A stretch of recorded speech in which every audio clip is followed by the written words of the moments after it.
vous le disais hier, la ministre de la Santé, Stéphanie Rist, était en déplacement aux urgences de l'hôpital Édouard Herriot ce matin. Le pays, vous le savez, est en phase épidémique de grippe. Certaines régions ont même dû réquisitionner des médecins. Mais ce n'est pas encore le cas chez nous. Dylan Munoz, quelle est la situation justement à HEH ?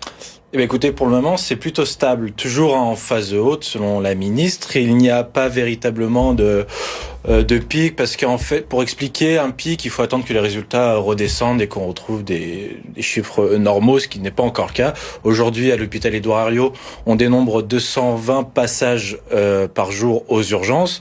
C'est une moyenne plutôt classique actuellement. On peut monter jusqu'à 260 passages. On n'a pas de chiffres précis parce que ces chiffres c'est tout confondu finalement et on n'a pas de chiffres précis pour la grippe.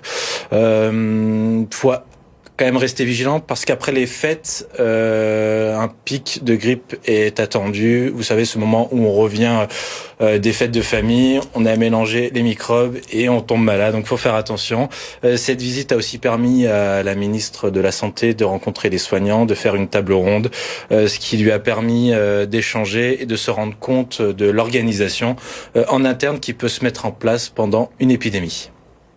Ils ont une organisation en interne de l'hôpital qui permet, par exemple, d'augmenter le nombre de lits disponibles pendant la période hivernale grâce au service de médecine de cet hôpital, en lien très étroit avec les urgentistes. Ils ont aussi tout un travail avec la médecine de ville, comme je disais tout à l'heure, avec le service d'accès aux soins.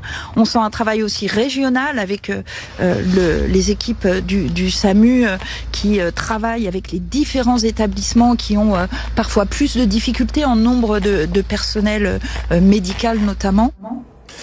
La ministre rappelle entre autres l'importance de se faire vacciner, de respecter les gestes barrières, se faire vacciner pour les personnes fragiles et les plus de 65 ans.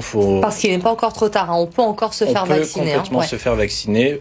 Et on le rappelle, la grippe l'année dernière était plutôt virulente et mortelle puisqu'on a dénombré plus de 17 000 morts. D'où l'importance de se faire vacciner et de respecter, vous le disiez Dylan, les gestes barrières.